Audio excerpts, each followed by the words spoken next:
35ാമത് Malappuram revenue ജില്ലാ school കലോത്സവം കൊടിയിറങ്ങി. Kottakkal government Rajas higher secondary സ്കൂളിൽ 5 ദിവസങ്ങളിലായി നടന്ന കലോത്സവത്തിൽ മലപ്പുറം ഉപജില്ല ഓവറോൾ ചാമ്പ്യന്മാരായി. മങ്കട ഉപജില്ല 2ഉം വേങ്ങര 3ഉം സ്ഥാനം നേടി. HSS വിഭാഗത്തിൽ മലപ്പുറം ഉപജില്ല ഓവറോൾ നേടി. വേങ്ങര, നിലമ്പൂർ ഉപജില്ലകൾ 2ഉം 3ഉം സ്ഥാനം നേടി. ഹൈസ്കൂൾ വിഭാഗത്തിൽ മങ്കട 1ഉം മലപ്പുറം 2ഉം മഞ്ചേരി 3ഉം സ്ഥാനം നേടി. UP വിഭാഗത്തിൽ പെരിന്തൽമണ്ണ ഉപജില്ല ഓവറോൾ സ്വന്തമാക്കി. തിരൂർ, പരപ്പനങ്ങാടി ഉപജില്ലകൾ 2ാം സ്ഥാനം പങ്കിട്ടു. മഞ്ചേരി 3ാം സ്ഥാനം നേടി. ഹൈസ്കൂൾ വിഭാഗം അറബിക് കലോത്സവത്തിൽ മങ്കട ഉപജില്ല ജേതാക്കളായി. 2ാം സ്ഥാനം വണ്ടൂർ, മഞ്ചേരി, കൊണ്ടോട്ടി, വേങ്ങര ഉപജില്ലകൾ പങ്കിട്ടു. 3ാം സ്ഥാനം കിഴിശ്ശേരി, പെരിന്തൽമണ്ണ, അരീക്കോട്, കുറ്റിപ്പുറം ഉപജില്ലകൾ പങ്കിട്ടു. ഹൈസ്കൂൾ വിഭാഗം സംസ്കൃതോത്സവത്തിൽ മേലാറ്റൂർ 1ഉം മങ്കട, വേങ്ങര എന്നിവ 2ഉം കൊണ്ടോട്ടി 3ഉം സ്ഥാനം നേടി.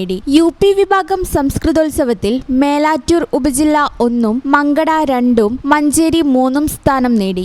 UP വിഭാഗം അറബിക് കലോത്സവത്തിൽ കിഴിശ്ശേരി, മലപ്പുറം, അരീക്കോട് ഉപജില്ലകൾ ഓവറോൾ കിരീടം പങ്കിട്ടു. ഹയർ സെക്കൻഡറി വിഭാഗത്തിൽ എടരിക്കോട് PKMHSS, ഹൈസ്കൂൾ വിഭാഗത്തിൽ പൂക്കളത്തൂർ CHMHSS, UP വിഭാഗത്തിൽ GUPS അരിയല്ലൂർ, RMHSS മേലാറ്റൂർ എന്നിവയാണ് ഏറ്റവും കൂടുതൽ പോയിന്റ് നേടിയത്. സമാപന സമ്മേളനം മന്ത്രി V. അബ്ദുറഹ്മാൻ ഉദ്ഘാടനം ചെയ്തു. KK ആബിദ് ഹുസൈൻ തങ്ങൾ MLA അധ്യക്ഷത വഹിച്ചു. ജില്ലാ പഞ്ചായത്ത് പ്രസിഡന്റ് MK റഫീഖ, കോട്ടക്കൽ നഗരസഭാ ചെയർപേഴ്സൺ ഡോക്ടർ K. ഹനീഷ എന്നിവർ വിശിഷ്ടാതിഥികളായി. ജില്ലാ panchayat standing committee chairperson Naseeba Azeez Mayyeri, അംഗങ്ങളായ ബഷീർ രണ്ടത്താണി തുടങ്ങിയവർ സംസാരിച്ചു. Programme committee convener NP Muhammad Ali സ്വാഗതവും V. സുധീർ നന്ദിയും പറഞ്ഞു.